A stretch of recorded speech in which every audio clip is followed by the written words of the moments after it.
Hi, everyone. It is Thursday, November 2nd, 2023. Welcome to TechTO Quick Takes. I'm your host, Alex Reilly, and here are today's headlines.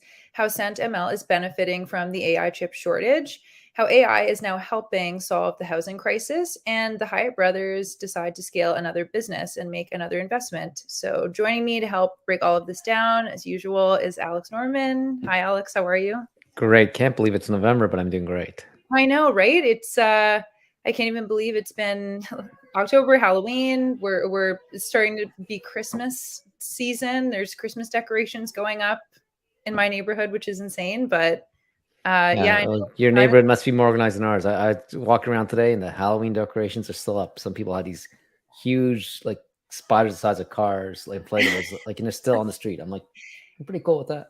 Yeah, it's funny. It's a good mix. There's some houses that immediately took them down and started to put the Christmas up, and then there's some that it's like right next door is all still Halloween. But I just cannot believe how fast the year has gone.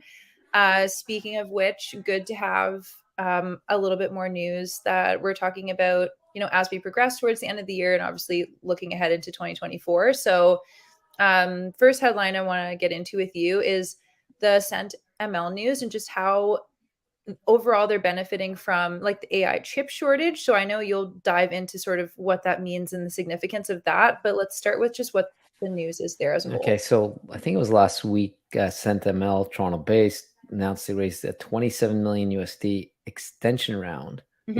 Extended seed round, not extension, an extended seed round Mm-hmm. with participation from Gradient Ventures, TR Ventures, which is Thomson Reuters, Deloitte Ventures, NVIDIA, Radical, and a few angels. And just because, I know you did emphasize the extended angle. So what's notable about the financing, but also what is extended? Because I know that's not something we usually Yeah, hear. so I hear of seed extension rounds. Those are net new Okay. rounds. This seems to be truly an extended round where they first, you know, the first time I've heard the term used, I think they originally announced their seed round Mm-hmm. in June, if I'm correctly, and they announced they had raised 3.5 million. And so now they're saying this round's out 30.5 million. And so not very often you hear that, and that's a very impressive extension. Mm-hmm. Um, and from what I could read, this round will include equity and safe investments. My guess is, despite this being pitched as an extended round, that most of this came on safe investments at a much higher valuation. And it might be just, instead of calling this, a seed extension, it might be just, there's usually extensions are associated with companies that haven't made enough progress to get to the next letter round, like the A round or B round. So I've got an A extension. So maybe this was in the fact on the valuation, everything. And usually extensions are very similar to the previous round. So this feels kind of somewhere like more like a seed or going to an A, but they didn't want to call it for A for a reason. So just very weird nomenclature, especially Yeah. because it looks like safe investments, my guess, is a higher valuation. The other thing I found interesting was to see the participants. Especially given that this might be offsetting some of the demand for AI chips. There was NVIDIA. So, hey, NVIDIA sells AI chips. I don't know if there's a hedge saying, hey, if someone's going to make our chips less in demand, we'll get the upside on that. Meanwhile, you got Gradient, Deloitte Ventures, and TR Ventures, which are all corporate venture arms. Google is Gradient, Deloitte's Deloitte, and Thomson Reuters, and they're all have very different objectives. So it's just interesting, so many corporates in here. And just to speak specifically about, I mean, we call it the AI hype cycle, if you will. There has been a lot of specifics around this hype cycle and just sort of what it has been taking for companies to raise around even at all. So why in this case were they, able to dominate this hype cycle and also just raise such a large seed round? So I want to get back to the venture capitalists and firms investing in the takeaways, but let's talk about why this was exciting and why they Mhm. were able to demand. If you look at the AI hype cycle, what do you want? You want a team that's very credible in knowing the future of AI. Well, this team was professors and PhD students from U of T Computer Science Department, the department Jeffrey Hinton, the department that created the previous AI cycle that's gone into this one. So anyone that comes out of that faculty seems to have magic, pixie dust sprayed on them. So Mhm. team, you got a very credible team from an AI research perspective. Then what they're doing here is they claim to improve the performance of machine learning models, meaning that they will require less AI compute and therefore less AI chips. Perfect for a market that is short on AI chips. So like if you read about the biggest bottleneck in the whole AI revolution is we can only make so many chips so fast, and there's a shortage of it. So hey, here's a solution for a shortage that's holding us back. And if you look, there's what we call competitors or comparable transactions. Mosaic ML sold for 1.3 billion. Another potential competitor, OctoML, has raised $85 million already. So it doesn't look like the value. There's upside returns and valuation too. So, and just give you an idea like why this is attractive. Like going back to the second point here about the chip shortage. Apparently, they're selling $53 billion of AI chips a year, and there's significant supply issues, right? They can't get them faster, can't make more of them. So if you think about CentML delivers on what they promised to do, and they claim they can optimize and reduce your requirement for compute by 80%. There's a huge market to be captured, and they're believable because it's pedigree. Right. So easily multi-billion-dollar outcome if this works. And with every, deal, obviously there are risks that are associated with this. So just what is something that the community should be paying attention to in terms of risks, and also like from an investor perspective too? So I think the first on product adoption, there might be a perception risk. I think developers believe that their algorithms can be optimized, but saying, hey, we're going to cut 80% here. Maybe this comes with there's nothing. Lots of people that are very rational will say, hey, you can't cut 80% of my cost without seeing some detrimental effects of performance. And so this may be too good to be true and have adoption problems because of that, and which may make it hard to get the sales and have a problem down the road. The other one, I think there's a bit of a market timing. You're in an AI hype cycle. You are at a chip crunch. So people are looking for ways to be more effective, to need less chips. And if you look back at the history of chips, there's booms and busts where, if you go back to COVID, we were shipping just computer chips were in short supply because everyone was buying a new laptop or desktop for work at home. At that point, optimization software would probably be useful if you can come up with another alternative. And then you went into a bust. So all of a sudden the cost of chips fell, and it was easy to get. And so even if you can optimize the cost savings wouldn't be as great. So there is, I believe we're in a going to be a boom bust cycle with its chips, and how the economics impact how the need for efficiency may have an impact on the ultimate demand for them.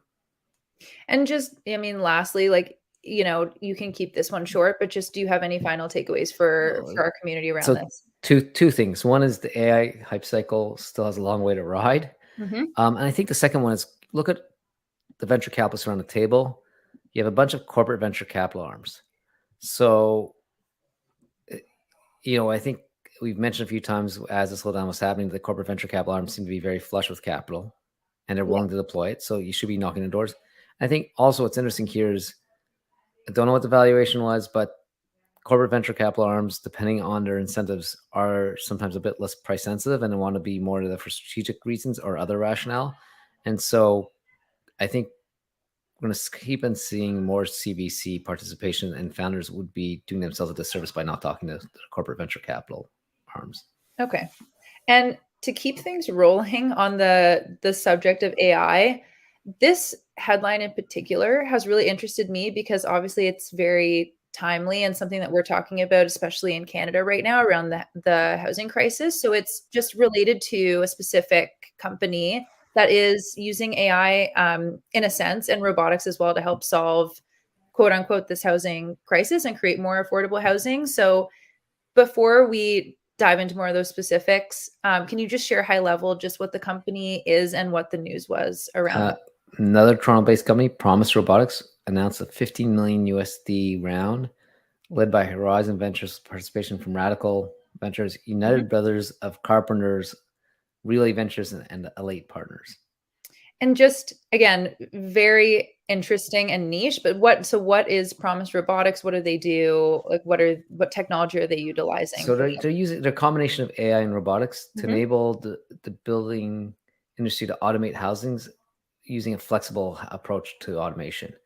So like most people, when you hear automation, you think of like the robots on an assembly line for a car manufacturer. You've Yep. got these hands, one's constantly painting, fume, like one's probably like riveting the doors on.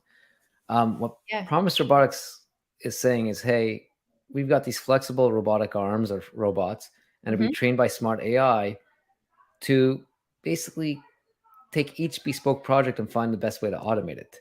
So, and as they get smarter, AI will make it more efficient, and they can build, and they're flexible enough to build a single unit to a multiple unit house.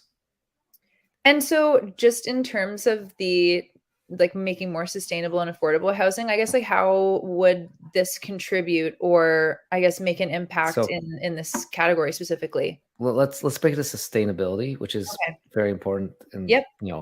um, hypothetically using promised robots will reduce the time it takes to build a house and the waste while building.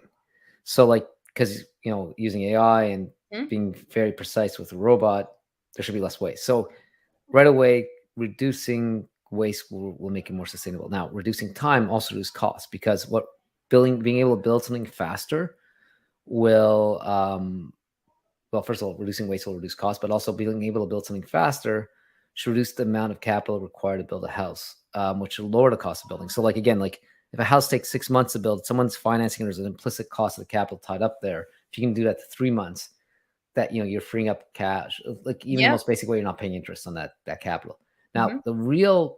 my real like, again, I haven't seen any numbers here. I don't know what the proposals are, but like, does this become more affordable? Comes with the trade off you're making because you're now paying look, the labor costs are a huge component of building, and there's a Yeah. shortage, and it's probably going up faster than inflation. So to replace some of that with robotic abilities, the question is how much does it cost to, to rent the robot or pay for the robot to build a house versus what's labor, and if it's significantly cheaper to have a promised robot do it, you're Mhm. probably saving money in the overall building of a house.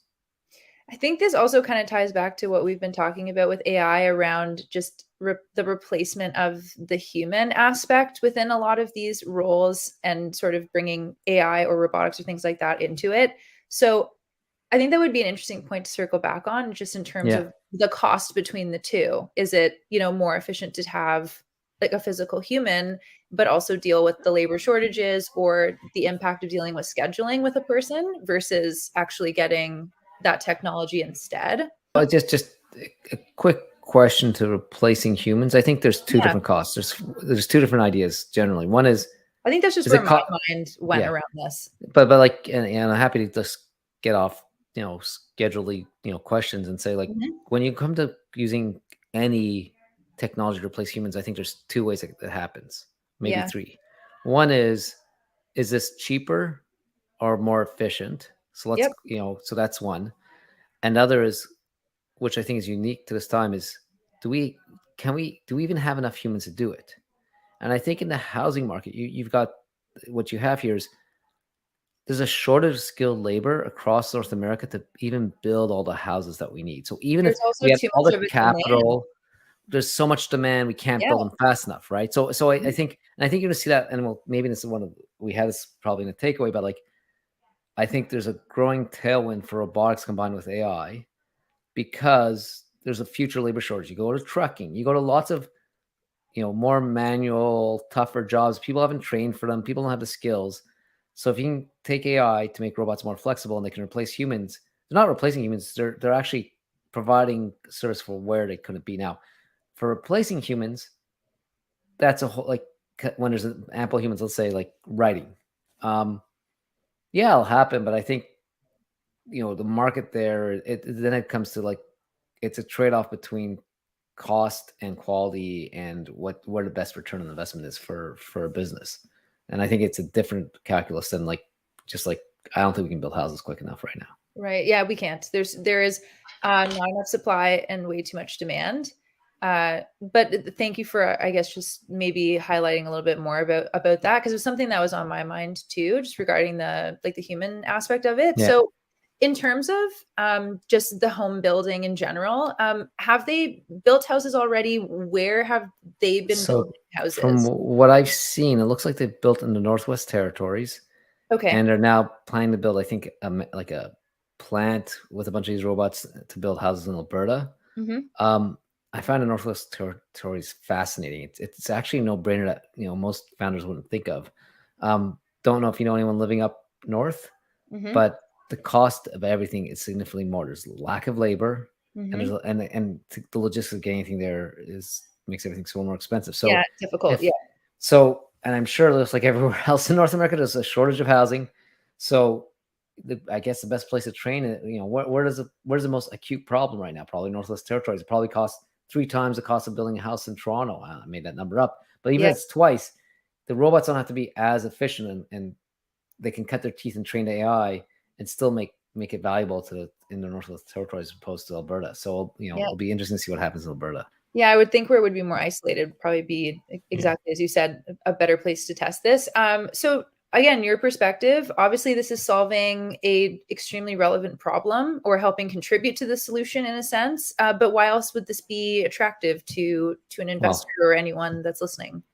I think at the high level, anyone that's listening to this knows what a big opportunity the housing market is to build Mhm. new houses, right? So if you can be cost effective, the leader in building these, and also have an ESG angle, that this is a no-brainer investment. If it can scale up and make the margins.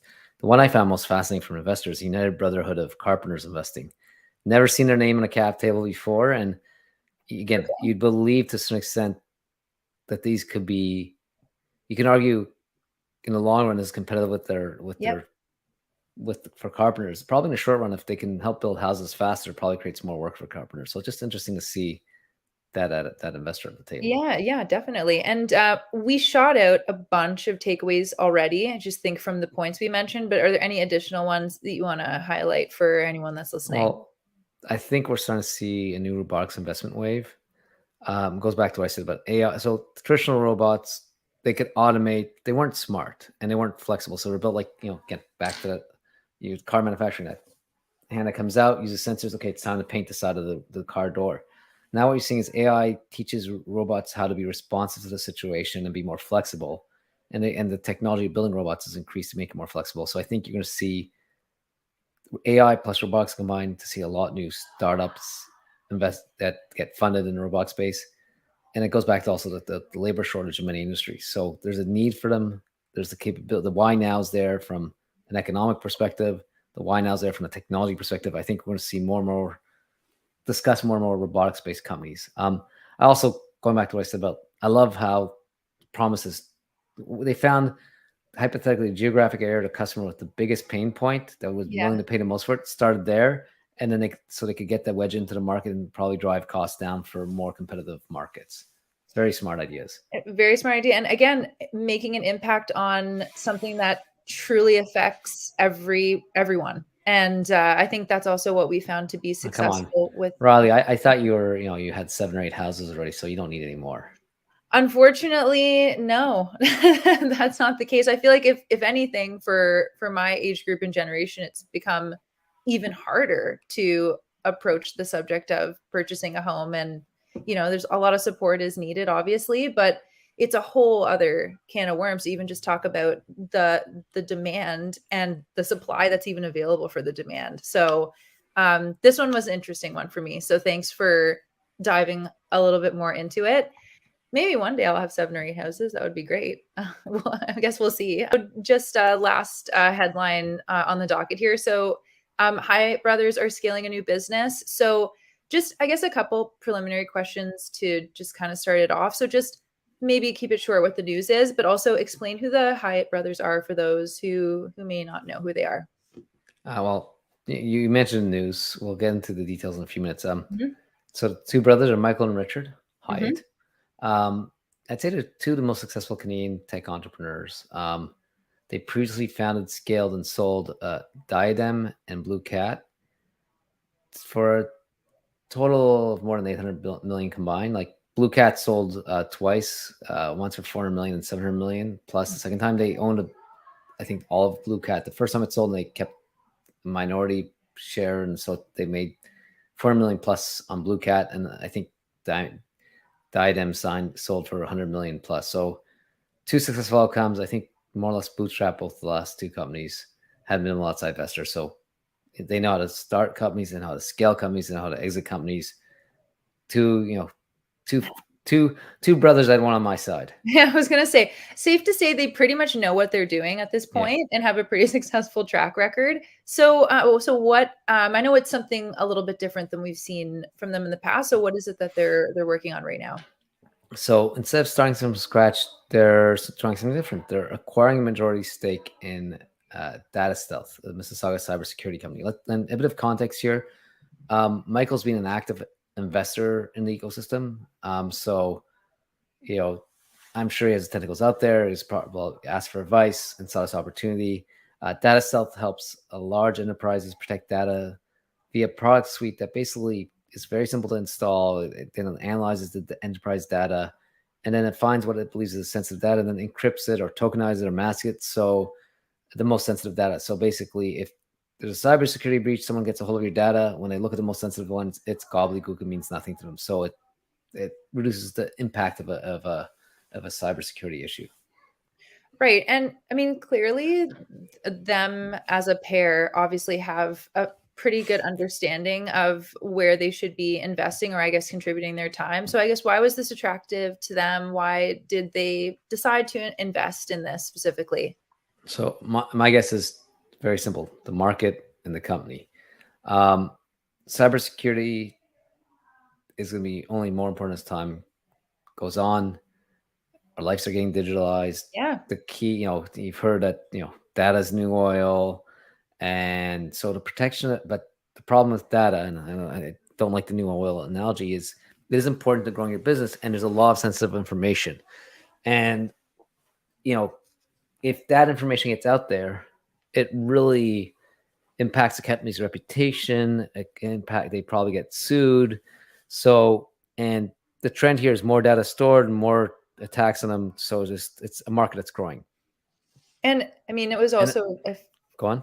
fair point what you mentioned about how, not to cut you off, just how like life has become so much more digital or digitized, like especially after COVID. Everything that we're doing is online, from banking to even just our keeping our passwords in one place. So just again, I just think timely. Sorry, you can Yeah, continue. no. I love that. And another thing is the company. This is a Mhm. rare startup with 35 customers, 10 million plus revenues, solid growth, and profits. And when the Hyatt's came in, they had one large outside investor. And we'll get back to that. And the product also seems to be a clear winner, as it seems to be very easy to implement and see results. So lots of times it's like enterprise software Mhm. in general, let alone cybersecurity.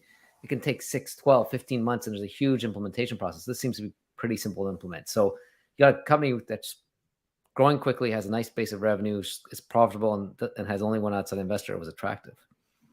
And just in terms of the opportunity around this investment, I mean, I don't think it was as simple as maybe it has been in the past for them in terms of an investment. So how did they get this opportunity? How did it, I guess, come together for them to be able to So invest? don't have all the details here, what order, what happened in, but it Mhm. seems like that one large outside investor, as part of his investment, he had what's called a shotgun clause, and that's a clause that allows either party to say, "I'm going to buy you out at X," and then the other party then can either have a choice of buying you out at X or making the person that made that offer to actually stick to it. So what happened was the management team and this investor did not agree on the future vision and where the company should be headed. So one of them pulled a shotgun clause. It was used to purchase the shares of the outside investor, and then the company's basically management team turned around and sold some of that ownership, to the Hyatts, who will be active investors. They'll be board members, and Michael's going to help with sales. Right. Richard's going to help with the technology.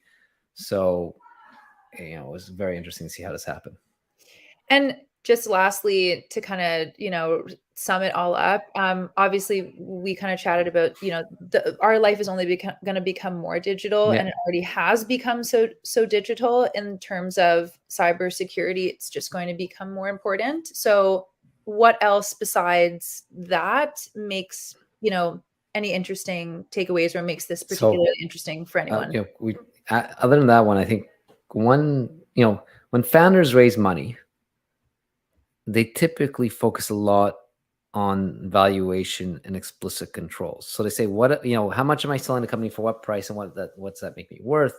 Then they look at stuff like, okay, what can I do with and without the board permission? Can I hire this person? What can I pay myself? And I'd say most founders trying to, read other stuff, the drag along clauses, all these other stuff, which I think is templated, which they think they understand and they think it's pretty benign. I think you need, just a reminder that founders need to understand all the clauses. Like in this case, and so do investors, right? And I think in this case, it helped the management team because, and short clauses, I don't think are as common as, if you read a Global Mail article, I think they make it sound like it's pretty common. I don't think they're pretty common. But as a founder and investor, you should understand what the meaning of any of those clauses are, especially the less experience you've had it. Because the more experience you've had as an investor, the more times you've founder, you understand the ins and outs because you'll probably seen them play. But make sure you understand what's in your contract and how it can be useful or damaging to you in the future. Then I have saying, once an operator, always an operator. The reason that we talk about serial entrepreneurship is that lots of operators sell their company, have a very successful exit, then they find that they really miss building stuff. And I'm not sure that's the case here with the Hyatts, but it sort of fits that narrative that, they're not going to be, full-time operators, but they seem they're going to be pretty active. Yeah, there's always going to be a need for some kind of involvement aside from the investment piece. So I think those are great takeaways. Just before we go, just a couple of pieces of news that I want to share. So we have an event very soon, actually on Monday, on November 6th at Rotman again. So it's our premium event. We have, in my opinion, I think some of the best speakers. I know you can probably share a little bit more about who's attending and who you're excited for, but November 6th, we have an event at Rotman. Again, tickets available on our website. Well, I'd say Amar Varma. Yeah. If you haven't heard Amar talk, you have to come and listen to talk. This guy has invested in companies, scale companies, sold companies, has a new one. I think if you want someone who understands tech in the Canadian ecosystem, you have to come hear Amar speak. Anything I missed, Alex? I know there's a few coming up. I think that's it. Okay. All right. Well, on that note, Alex, thank you as always for Thank you, Alex. Break it down. No problem. If you enjoyed today's episode, don't forget to like and subscribe wherever you're watching or listening, and we will be back in 2 weeks with another edition of TechTO Quick Takes. And until then, we'll see you on the inside. We're in the business of delivering impossible things. We're in the business of delivering things that nobody's ever seen before. If you build that culture, you'll come up with really cool and innovative stuff, and literally could be in the next multi-billion-dollar idea. So this conversation is largely going to be about scaling yourself and scaling your leadership team. I want to talk about one of the biggest struggles that I think a lot of startups face early on, which is building initial traction.